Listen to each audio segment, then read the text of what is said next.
Study IQ IAS, अब तैयारी हुई अफोर्डेबल। यूक्रेन रशिया वॉर के अंदर वैगनर ग्रुप बहुत फेमस हुआ, बहुत ज़्यादा इसके बारे में न्यूज़ में चर्चाएँ हुई और रिसेंटली आप न्यूज़ में देख ही रहे होंगे कि वैगनर ग्रुप के जो मुखिया हैं, प्रिगोजिन, जिन्होंने रशिया के साथ अपना लॉन्ग टर्म अरेंजमेंट ब्रेक करते हुए रशियन फोर्सेस से अलग होकर वैगनर ग्रुप के द्वारा एक तरीके से देशद्रोह किया, एक तरीके से सेपरेट हो गए। और अल्टीमेटली अब ये बेलारूस में एग्जाइल में है, मतलब बेलारूस भाग चुके हैं, बेलारूस नाम के देश में छुप रहे हैं, क्योंकि इनके खिलाफ ट्रीजन मतलब राष्ट्रद्रोह या देशद्रोह का चार्ज लगा है। प्रिगोजिन की जो वैगनर सेना है, वैगनर ग्रुप है, एक बहुत ही डिसिप्लिन्ड, एक बहुत ही लॉयल फोर्स है, जिसको इनफैक्ट रशिया भी इस्तेमाल करता है प्राइवेट मिलिट्री कंपनी के तहत। अब और इसी प्राइवेट मिलिट्री कंपनी में नेपाल के गुरखा वॉरियर्स, जो अपनी बहादुरी के लिए बहुत ज़्यादा फेमस हैं, और सबसे बड़ी बात ये है कि चाहे वो इंडियन आर्मी हो, चाहे वो ब्रिटिश आर्मी हो, सब में अपना मादा, अपना मेटल, अपनी कैपेबिलिटीज प्रूव करी है गुरखा फोर्सेस ने। अब गुरखा फोर्सेस के लोग जाकर या गुरखा नेपाली लोग जाकर जॉइन कर रहे हैं वैगनर ग्रुप को, जिसमें कई सारे इंसिडेंट्स देखने मिले, कई सारी वीडियोस हमने देखने मिली है कि ये जाकर वैगनर ग्रुप में, जो रशिया की प्राइवेट मिलिट्री कंपनी है, इसमें जाके जुड़ रहे हैं। इसी प्राइवेट मिलिट्री कंपनी ने अभी कुछ समय पहले रशिया के प्रेसिडेंट व्लादिमीर पुतिन के खिलाफ रिवोल्ट किया, रशिया की सेना के खिलाफ रिवोल्ट किया, बट अब शांति स्थापित हो पाई है, क्योंकि व्लादिमीर पुतिन ने अलाउ किया इनके लीडर पिरगोजिन को कि वो जाकर बेलारूस में एग्जाइल ले सकते हैं। अब मुद्दा समझते हैं, मुद्दा क्या है। मुद्दा यह है कि वैगनर ग्रुप में बहादुर नेपाली लोग भी ज्वाइन कर रहे हैं, which are very fierce warriors, very very brave. Wagner group की एफिशिएंसी पर अगर हम सवाल उठाते हैं तो इतनी एफिशिएंट है कि रशियन आर्मी से ज़्यादा इसको एफिशिएंट और पावरफुल मानते हैं। वैगनर मर्सनरीज जो है, उन्होंने रशिया को बाखमुत के, एक छोटा सा एक स्ट्रेटेजिकली लोकेटेड सिटी है यूक्रेन के अंदर, ईस्टर्न यूक्रेन, पूर्वी यूक्रेन के अंदर, उस पे फतेह दिलाई थी, विजय दिलाई थी, जो कि बहुत मुश्किल होता अगर और कोई मिलिट्री फोर्स होती, वैगनर ग्रुप नहीं होता तो। अब नेपाली गोरखा यूथ के बारे में बोले तो ये कई सारे ऐसे एग्जाम्पल देखने मिलेंगे, जैसे कि कोई एक प्राइवेट सिक्योरिटी गार्ड है, नेपाल का है, वो दुबई में अब तक काम कर रहा था, उसने रशिया की टिकट ली, रशिया में वो एज अ टूरिस्ट घूमने गया और वहां पर जाकर वैगनर ग्रुप ज्वाइन कर लिया। ऐसे कई सारे हमें एग्जाम्पल देखने मिलेंगे। कई सारे तो ऐसे लोग हैं जिन्होंने नेपाली आर्मी से रिटायरमेंट तक ली हुई है, और ऐसे 100 के करीब नेपाली युवा यूथ जो है, वो कॉन्ट्रैक्ट सोल्जर के तौर पे जाकर वैगनर ग्रुप को ज्वाइन कर रहे हैं। रशिया ने अभी मई 16 की बात है, रशियन अथॉरिटीज ने अलाउ किया कि कोई भी रशिया की अगर मिलिट्री सर्विस ज्वाइन करता है, उसको रशिया की नागरिकता भी मिलेगी, सिटीजनशिप भी मिलेगी, बस 1 साल, 1 ईयर मिलिट्री सर्विस में काम करना होगा। तो रशियन अथॉरिटीज ने और आसान बना दिया कि आप आओ हमारे देश में मिलिट्री सर्विस ज्वाइन करो, हम आपको रशिया की नागरिकता देंगे। इसीलिए कई सारे नेपाली गुरखा सोल्जर्स जो रिटायर्ड है नेपाली आर्मी से, वो जा जाकर ज्वाइन कर रहे हैं। और एक और रीजन है, नेपाली सोल्जर्स पहले इंडियन आर्मी को ज्वाइन करते थे, बट जब से इंडिया के अंदर अग्निवीर या अग्निपथ नाम की जो स्कीम शुरू की है, अग्निवीर स्कीम शुरू करी है, जो कि एक मेजर अट्रैक्शन होता था नेपाली सोल्जर्स के लिए इंडियन आर्मी को ज्वाइन करना। 200 साल की जो रिक्रूटमेंट प्रोसेस है, 200 ईयर्स की रिक्रूटमेंट प्रोसेस, जिसमें हम नेपाल के सोल्जर्स को भी आने की अनुमति देते थे इंडिया की आर्मी को ज्वाइन करने के लिए, उसमें खलल आ गया है। नेपाल ने as a sign of protest against Agniveer या अग्निपथ स्कीम ये बोला कि हम ज्वाइन नहीं करेंगे जब तक इंडियन गवर्नमेंट इस पर थोड़ी और क्लैरिटी नहीं देती। क्योंकि इससे पहले क्या होता था कि परमानेंट कमीशन मिलता था, जिंदगी भर सेना में आप अपनी सर्विस प्रोवाइड करते थे, बदले में आपको पेंशन भी मिलती थी। पर अग्निपथ स्कीम में आप कुछ साल टूर ऑफ ड्यूटी करोगे, कुछ साल सेना में भर्ती होगे, उसके बाद एक नॉर्मल सिविलियन की तरह बन जाओगे। इसीलिए नेपाल और भारत के रिश्ते काफ़ी खटास में आ गए रहे, इसी रीज़न की वजह से नेपाल और भारत के रिश्ते काफ़ी खटास में आ गए हैं। और नेपाल और भारत के बीच में जो अरेंजमेंट होता था कि इंडियन आर्मी में गुरखा वॉरियर्स ज्वाइन करते थे, गुरखा मिलिट्री पर्सन ज्वाइन करते थे, वो अब ज्वाइन नहीं कर पा रहे हैं, क्योंकि लॉन्ग टर्म एम्प्लॉयमेंट उन्हें नहीं मिल पा रहा है। बट जब वो जाकर रशियन वैगनर ग्रुप को ज्वाइन कर रहे हैं, तो शॉर्टर कॉन्ट्रैक्ट में उन्हें काफ़ी पैसा मिल रहा है, काफ़ी अच्छा खासा पैसा कमा रहे हैं। तो देखो, चाहे इंडियन फोर्सेस हो, चाहे रशियन फोर्सेस हो, वैगनर ग्रुप हो, आपको सेना में काम दोनों जगह करना है। बट वैगनर ग्रुप में जब ज़्यादा पैसे कमाने का मौका मिलेगा तो कौन नहीं जाना चाहेगा। इसलिए जो लोग जा जाकर रशियन सिटीज़नशिप के अट्रैक्शन में वैगनर ग्रुप को जॉइन कर रहे हैं और इंडियन आर्मी से उनका रुझान थोड़ा कम हो गया है, अट्रैक्शन थोड़ा कम हो गया है। And that is why people are moving. और चिंताजनक बात इसलिए भी है क्योंकि लोग जाकर अपनी इंडिविजुअल कैपेसिटी में जाकर जॉइन कर रहे हैं। ये नेपाल की गवर्नमेंट नहीं भेज रही है इन्हें रशिया के वैगनर ग्रुप में जॉइन करने के लिए। People are joining in their individual capacity और लोगों को आप किस हद तक रोक सकते हो, वो पॉसिबल नहीं है।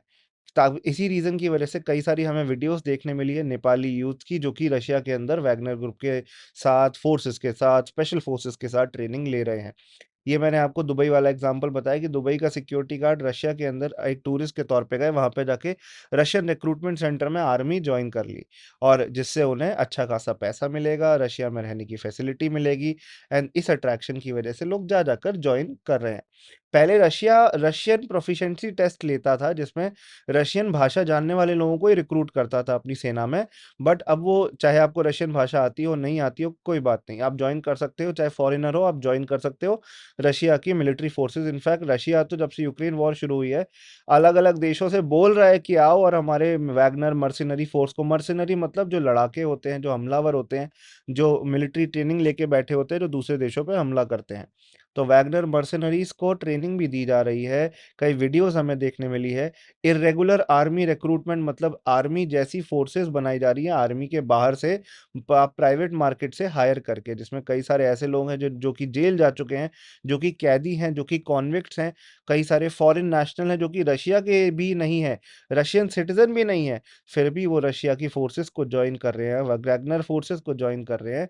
कई सारे Baltic countries, Nordic countries, Sweden Sweden हो गया, नॉर्वे हो गया, फिनलैंड हो गया, लाटविया, एस्टोनिया, लिथुएनिया, इन सारे देश से लोग जा जाकर रशियन फोर्सेस को ज्वाइन कर रहे हैं अच्छे पैसे की तलाश में, वैगनर ग्रुप को ज्वाइन कर रहे हैं अच्छे पैसे की तलाश में। तो यही रीज़न एक मेन अट्रैक्शन बना है, एक मेन करियर चॉइस बनी है लोगों की, जिस वजह से लोग जा जाकर शामिल हो रहे हैं वैगनर फोर्सेस में।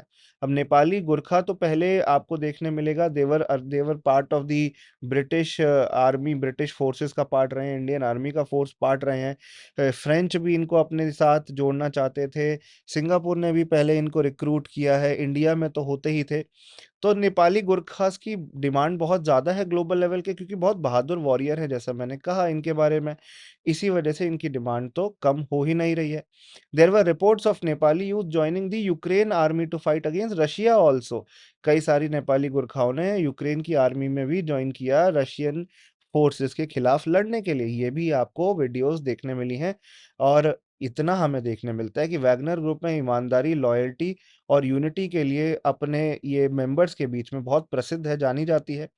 बल्कि वैगनर ग्रुप अगर कोई छोड़ के जाता है तो सज़ा भी बहुत ज़्यादा मिलती है। हमें एक वीडियो देखने मिली जहाँ पर एक व्यक्ति भगौड़ा था, वैगनर ग्रुप छोड़ के जा रहा था, उसके ऊपर हथौड़े से वार किया गया और उसे मार दिया गया। तो आपको कई सारे ऐसे एग्ज़ाम्पल देखने मिलते हैं। अदरवाइज़ ये बहुत ज़्यादा सक्सेसफुल फ़ोर्स है, जिससे रशियन गवर्नमेंट और रशियन मिलिट्री तक खुद डरती है, बिकॉज़ उनसे ज़्यादा एफिशिएंट है और उनसे ज़्यादा कैपेबल है, पावरफुल है। Wagner is actually controlled indirectly by the Russian military and the Russian intelligence agency, जो उन्हें सप्लाई करते रहते हैं हथियार और फैसिलिटीज प्रोवाइड करते हैं। वैगनर ग्रुप व्लादिमीर पुतिन को भी सर्व करते हैं और रशियन मिलिट्री के कंट्रोल के तहत काम करते हैं। वो अलग बात है कि अभी इनके द्वारा बगावत देखने मिली इनके लीडर के कहने पर। $2500 दिए जाते हैं एवरेज मंथली इनकम के तौर पे, जहाँ पर रशिया में इनकम $1000 से भी कम है एवरेज मंथली इनकम। वहाँ पे उनको लोगों को 2.5 गुना कमाने का मौका मिल रहा है, तो रशियन यूथ के लिए एक बहुत बड़ा अट्रैक्शन हो जाता है जॉइन करना वैगनर ग्रुप को। और सबसे बड़ी बात है कि रशियन लोगों के लिए ही 2.5 गुना है। नेपाल से आने वाले यूथ के लिए, युवा के लिए, जिनके पास ज़्यादा जॉब अपॉर्च्युनिटीज़ नहीं है, उनके लिए तो एक बहुत बड़ी रकम है $2500 प्रति महीना। आप खुद ही समझ सकते हैं कितना बड़ा अमाउंट होगा अगर आप इसे इंडियन रुपीज़ में इंटू 80 करके इंडियन रुपीज़ में काउंट करते हैं। सच अ हेफ्टी सम। इसीलिए जा जाकर लोग शामिल हो रहे हैं वैगनर ग्रुप में। ये बात आपको समझनी चाहिए। तो फाइनली मैं बस यही कहना चाहूँगा कि पहले भी ईस्ट इंडिया कंपनी ने 200 साल पहले ये कैपेबिलिटीज़ जानी गोरखा फोर्सेस की। They knew that how capable they are, how fearsome they are, और उनको अपने साथ शामिल किया।